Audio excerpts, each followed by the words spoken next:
Well, hello and welcome to the latest episode of India Ideas, a show which is all about science and tech, innovation and entrepreneurship. We're talking about deep tech today as NASSCOM data shows that there are over 2,100 deep tech startups in India and it's growing at 40% CAGR since 2014. And we need to understand why that has happened and what is the future course.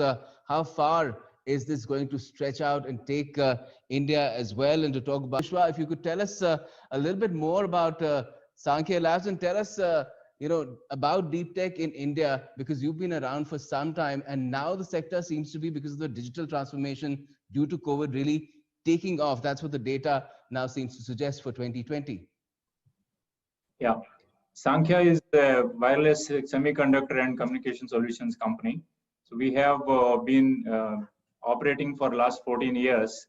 And initially we started as a pure play semiconductor company, providing solutions based on software driven radios. It's a deep tech technology for communications where we bring in a new architecture to solve a class of problems in wireless communication. And we transformed ourselves from a pure play semiconductor company to a complete solution box communication, modem, demodulation, and complete box end-to-end solution providing for wireless communication over the years. And currently, we provide our solutions on 5G technology. So we have solutions for long-range wireless communication. We have solutions for satellite communication. We build satellite IoT solutions which provide location tracking services for trains, ships, and so on. This is a class of solutions we provide both for broadcast, wireless communication, and satellite communication. Okay. And this tracking could be applied to other modes of transport as well, even in road transport, perhaps. Yes. Yeah. Okay. Great. Wonderful. Lots of applications there to talk about further on. Yeah. Now, Vishwa, if we talk about the technology that you guys use, I'm sure there are clients who have requirements, but do they themselves understand the technology and are they able to adapt to it as readily as they need to? Because we need to go back in the past as well and examine that particular question, because it's always said that deep tech is something that people have not really understood how it is to be best leveraged. Yeah, in our case, semiconductor, of course, is a very deep tech because all the technologies are really advanced. So the nodes, the size of the transistor keeps changing every 18 months. It becomes kind of half the size, right? So most of our customers are really very much aware of what is the new technologies coming in. So we have specialized presentations made to them to understand the deep tech aspect of what offering we have. And 5G, of course, is the latest technology in all the wireless communication. And we do have customers who really understand. Their CTO groups do probe us in all different aspects. And most of our presentations are really deep dive into some of the key aspects we bring in.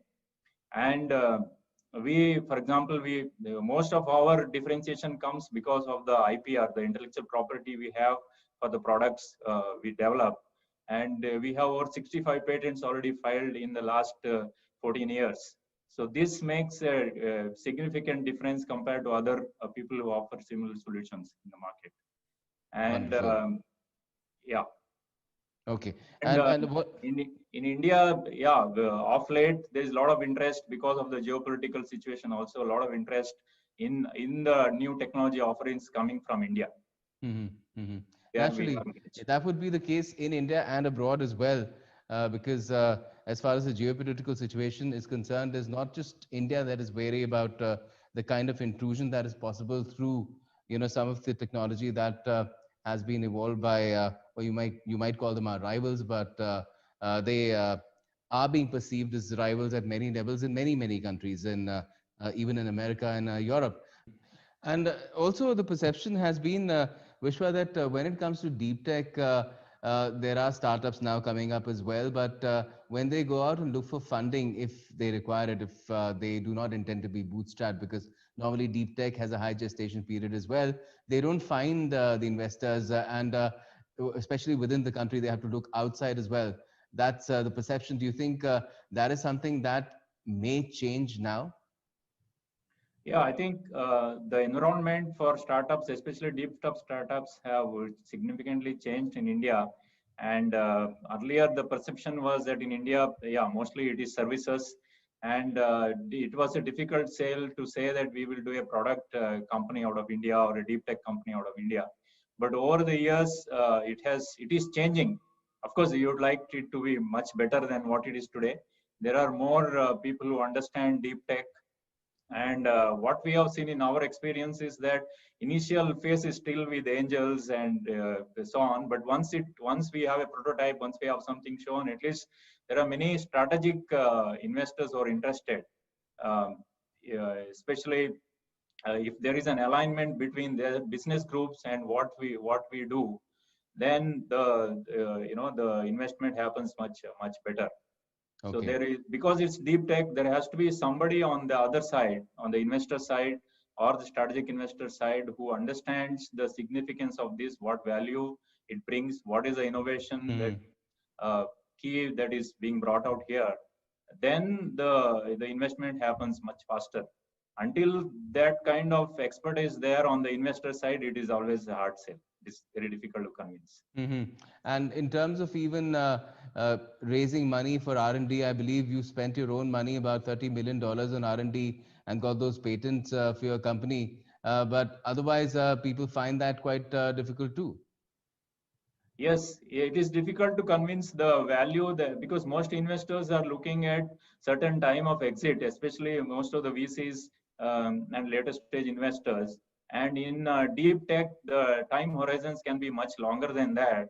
So there are very few investors who understand the return on investment time horizon, especially from these kind of investments in deep tech. So Hmm.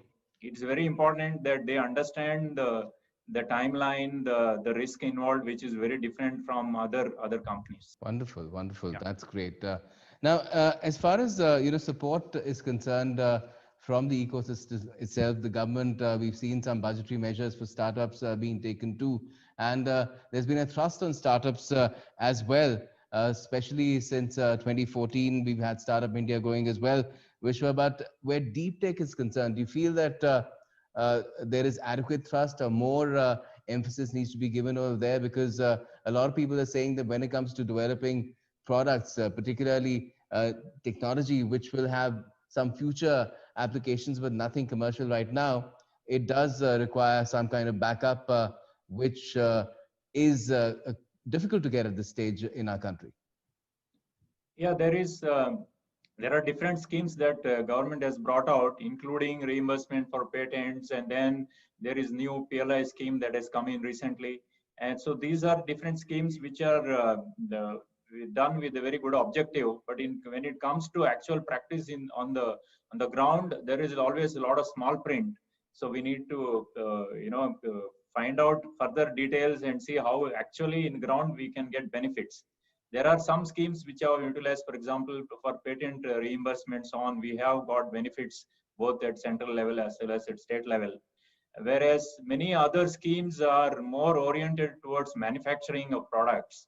And many times as small companies, we don't do our own manufacturing, we outsource manufacturing. So some of those schemes, we are not able to really get full benefits. Mm-hmm. And so there is certain structuring that has to be done at every stage to make sure we get full benefits.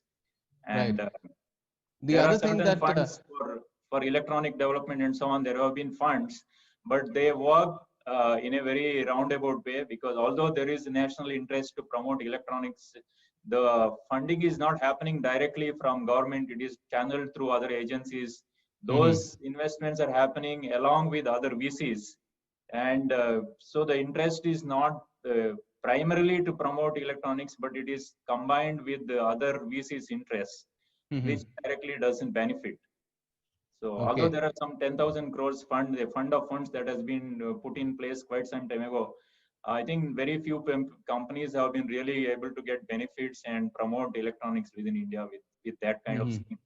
So the Mhm. fine print is extremely important, not just having this at the gross level to see And I think many of these schemes need periodic feedback and correction from the ecosystem so that the real Indian companies get benefits out of it.